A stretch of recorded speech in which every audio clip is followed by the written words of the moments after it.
Hello, hello. Okay. Hello, everybody. I'm Dmitry Mishin. I'm working for San Diego Supercomputer Center, UCSD. And I will talk about our experience of using Rook for our cluster. So the project is called National Research Platform.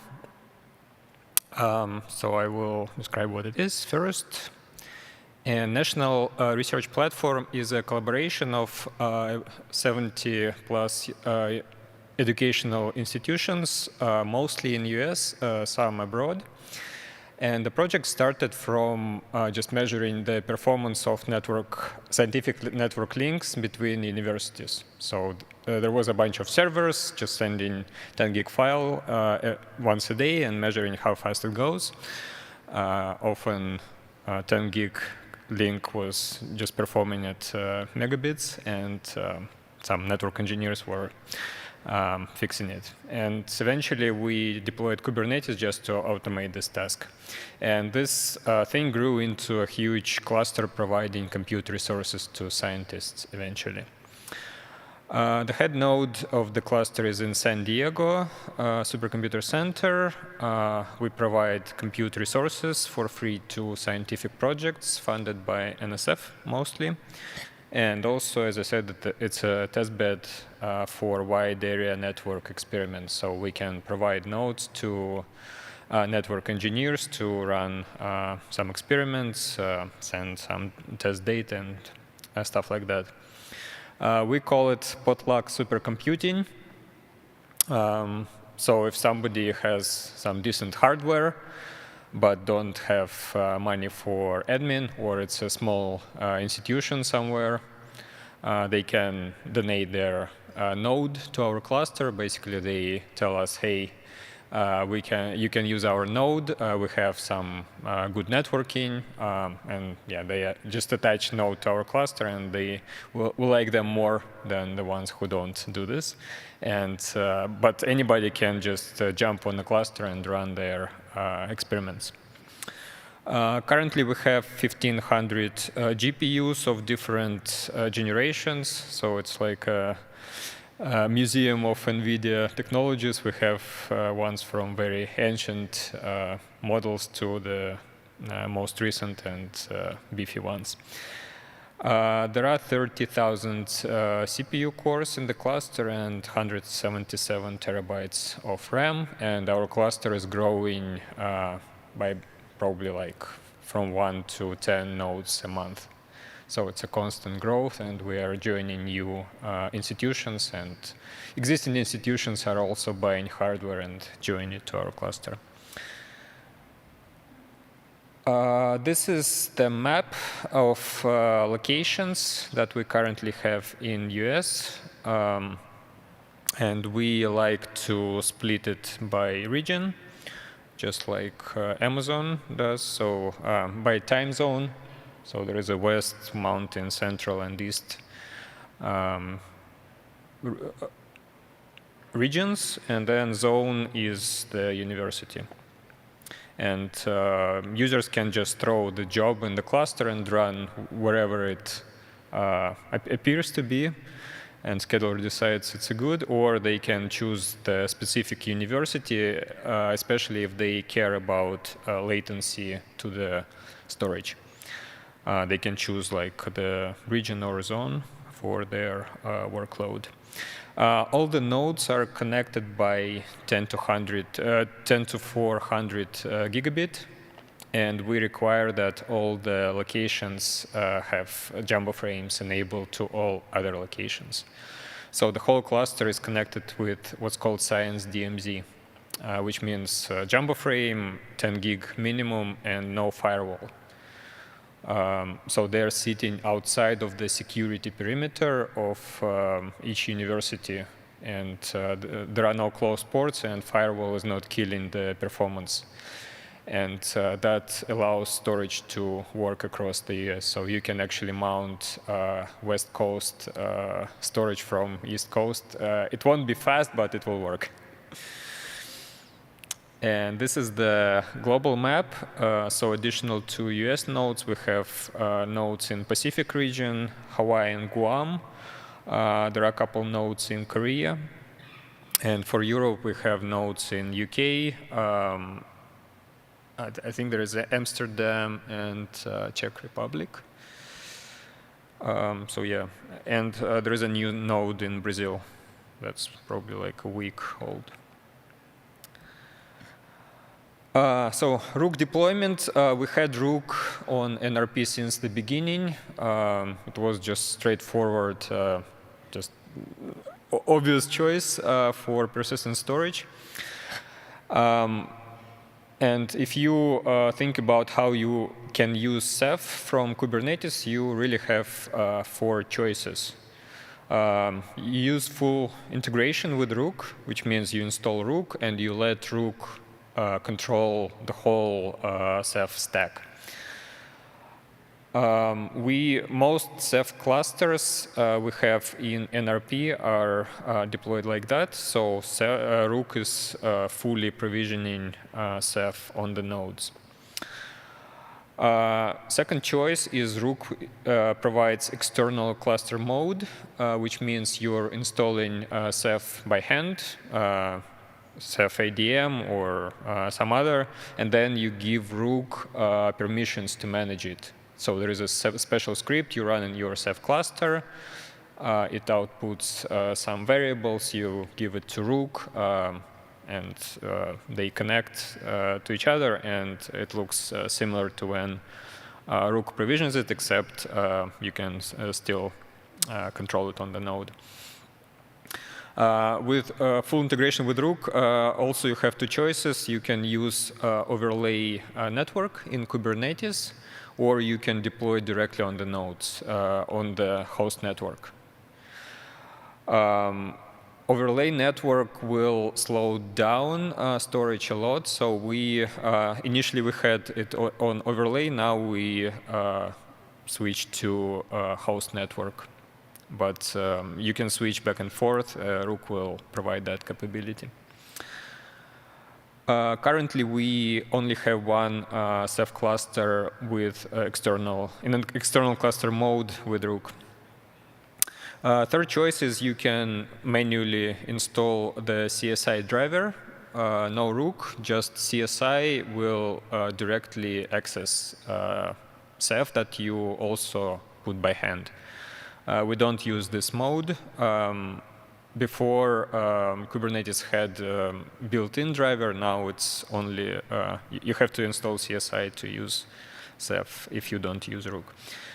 And you can mount Ceph directly on the node and use host path volumes from Kubernetes. Again, that's no CSI, no Rook, just direct. You do everything by hand. And just historically, all SDSC supercomputers do it now, and I will get back to it for the reasons for that. List of Ceph pools that we currently have. It's a little bit slow font, but the left one is the first. Historically, it's just called Rook. And that's the West Coast Ceph storage. So it's mostly in California, North and South California for servers.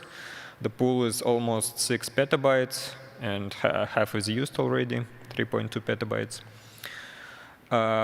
Other ones are, some of them are local to university, some of them are regional. So this one is California-wide. Rook Central is in central states, mostly in Nebraska. Rook East, East Coast. Then this one is local to Fullerton University. Tide is also SDSU University. Southeast, that's Florida. Pacific, Hawaii and Guam. This one is almost 400 terabytes. And this one is local to UCSD. This is NVMe only. The rest of them are hard drives and NVMe database. Totally in Kubernetes, we currently have 12,000 persistent volumes created by CSI driver. All clusters are 13 petabyte total. raw and 800 OSDs across all the clusters. Our experience using Rook. So benefits if you use full Rook integration. Rook will install CSI driver for you. It will upgrade it when you upgrade Rook. So you don't need to worry about setting it up, which is pretty convenient. Ceph setup, initially, you don't need to know anything about Ceph. You just tell Rook, OK, here are the drives, figure it out. It will configure Ceph for you with good defaults, and you can start using it right away. You can configure Ceph through CRDs, so that will abstract complex Ceph configuration through higher-level Kubernetes objects. So again, you don't need to know what Ceph is doing underneath. You just tell Rook, I want these settings. So that's way easier to start with Ceph.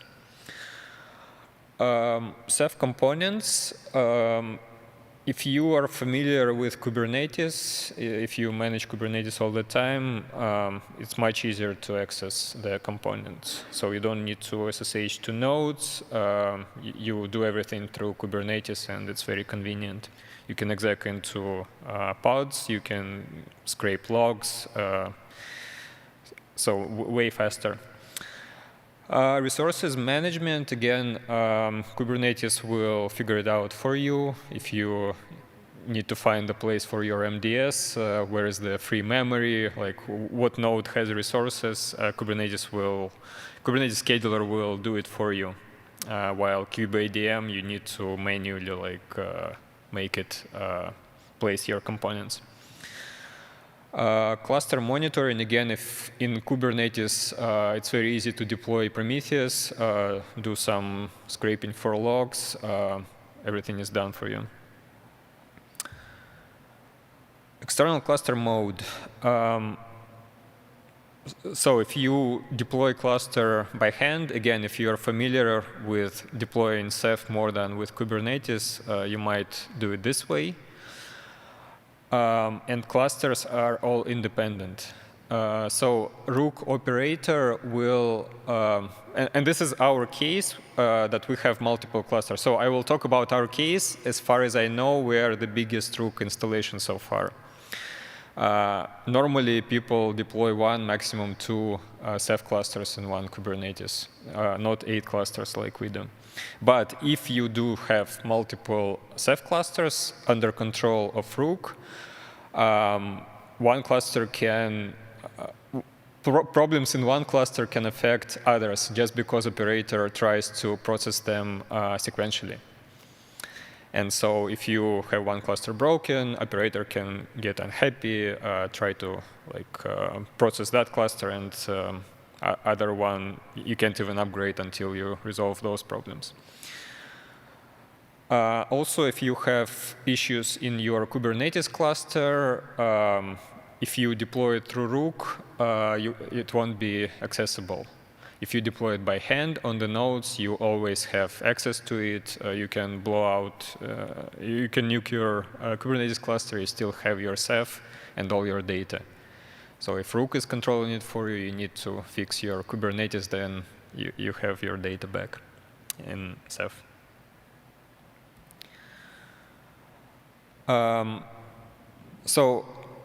I talked about this mode where you don't use CSI at all for historic reasons.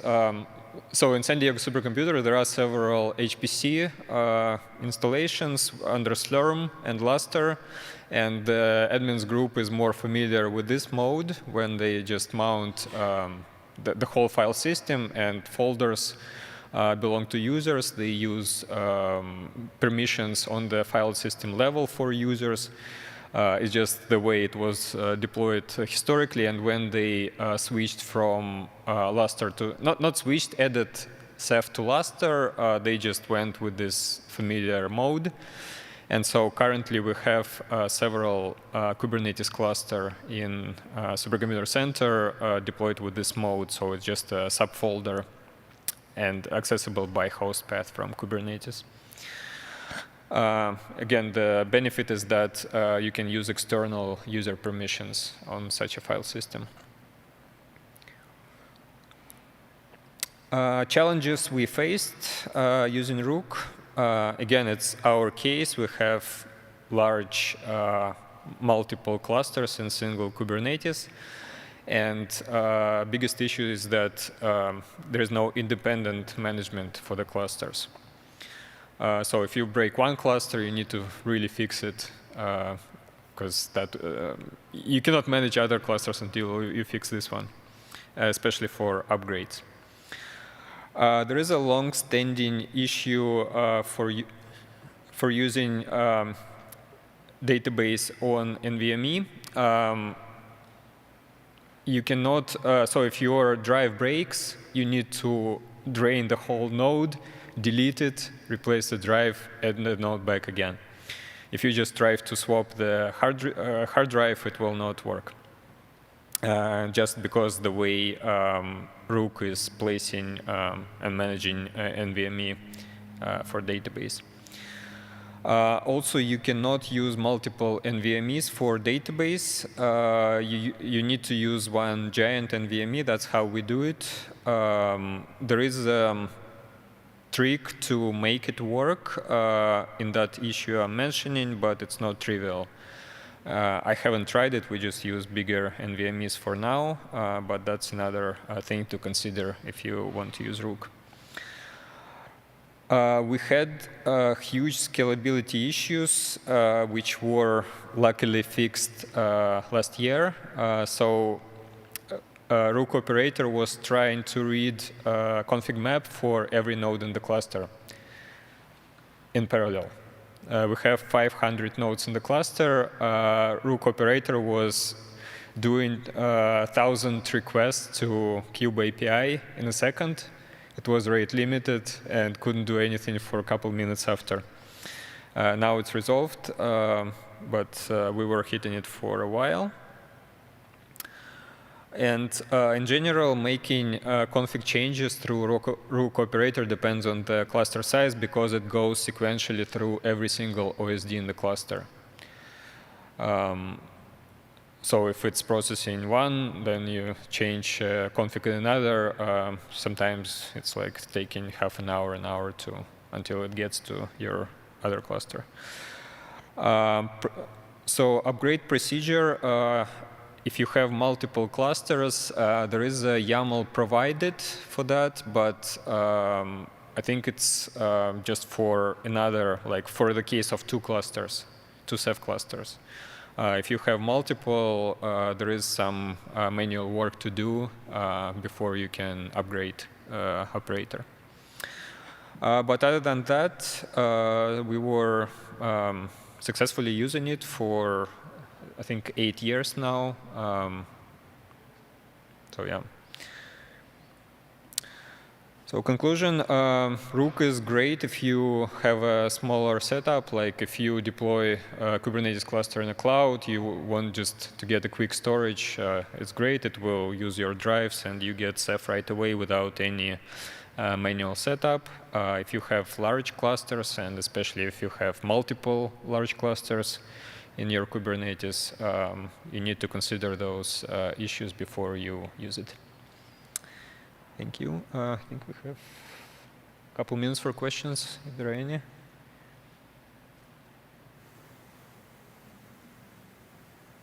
OK, thank you.